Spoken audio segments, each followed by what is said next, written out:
हाय मो channel Shreya kitchen and lifestyle को पुणी थे स्वागत जनाऊँगी। चलतु आज गोटे नुआ रेसिपी बनैबा नाली शाग सहित भेंडी भजा। देखंतु मुझे प्रथमे कटा शाग नहीं, कटा कंचा लंका, कटा दीटा बड़ पियाज नहीं आ कटा भेंडी।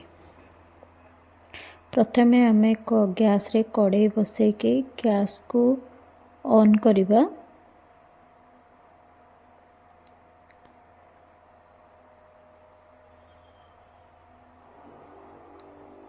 कड़े मोर गरम हो जाइए। आम ये 2 चामच सोरिष तेल नेबा।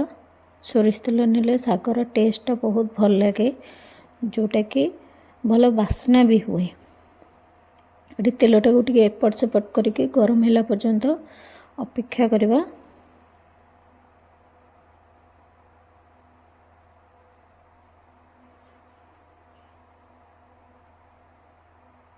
देखो ये तेलटा भल भाव गरम हो जाए। मु कटिकी रखिथे भेंडी को ये प्रथम पकेली।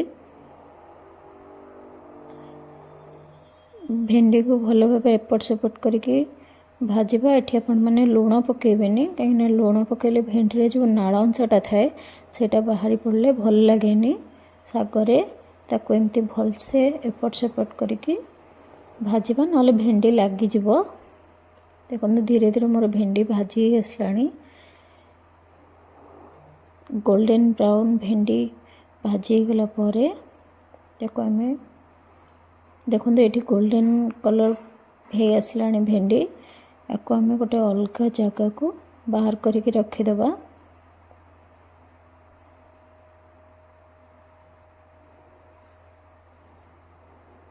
भेंडी मोर भाजी सारा पर इतनी तेल बड़ी से आउ टिके सोरिष तेल देवा।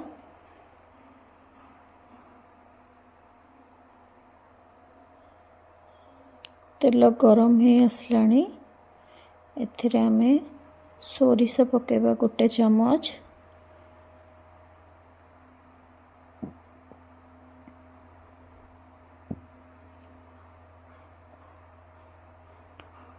सोरषटा को टिके एपट सेपट करदेबा पिठा पातिया। सोरषटा भले फुटिଯିବ, नहले भल लगबनी। एथिरे आमे कटा कंचा लंका दबा। तब काटिकी रखिथे पियाज को पकईकी भलसे भाजवा। बेसी समय पियाज को भाजबेनी, कहीं पियाज बेसी भाजी गले से टेस्ट रे बहुत बेकार लगे, भल लगे। कंचा भजा टिके रहिले पियाजटा मीठा मीठा लगे, शागरे बहुत भल लगे। ये काटिक रखा शाग को आम पकेबा।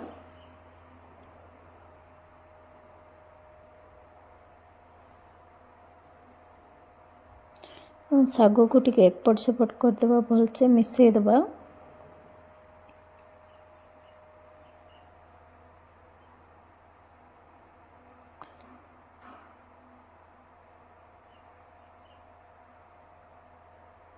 शाग को मुझे भलसे मिसई देछि। आम ये स्वाद अनुसार लुण पकेबा शागरे। मुझे मो शाग अनुजाई मु लुण नहीं, आपण मैंने जिते अधिक शाग ने से अनुसार लुण पकेबे। अधिक लुण पकेबेनी, कहीं अधिक लुण पकेले शागटा लुणिया लगे भल लगे। ताको भल भाव गोले देबा और शाग को एकाठी करके स्लो फ्लेम रे ताको भाजवा। हाई फ्लेम रे भाजले शाग पोड़ी जिवो।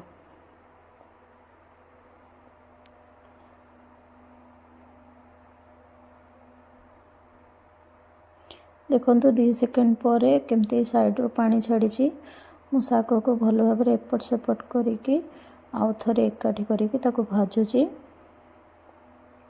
मुझे एमती करुँची, आपण मैंने सेमती करेंगे, ना शागर टेस्ट भल आसबनी। आम ये गोटे शाग चेक करवा शाग होना नहीं। देखो आउ 2 मिनट टाइम लगे, ताको पुणी एकाठी करके भल भाव भाजबे।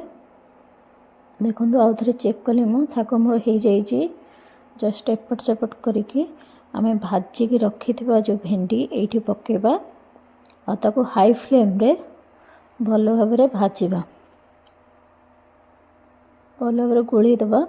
तापर ये मु कंचा सोरिष तेल पकईची 1 चामच पकई भलसे एपट सेपट करेंगे ଆଉ ତାକୁ ଭାଜିବେ। ତାପରେ ଗରମ ଗରମ ଭାତ ସହିତ ସର୍ଭ କରିକି ଖାଆନ୍ତୁ। ଯଦି ଏଇ ରେସିପି ମୋର ଭଲ ଲାଗିଲା ମୋତେ କମେଣ୍ଟରେ ଜଣାନ୍ତୁ। ଆମ ଚ୍ୟାନେଲକୁ ସବସ୍କ୍ରାଇବ୍ କରନ୍ତୁ, ଲାଇକ୍ କରନ୍ତୁ।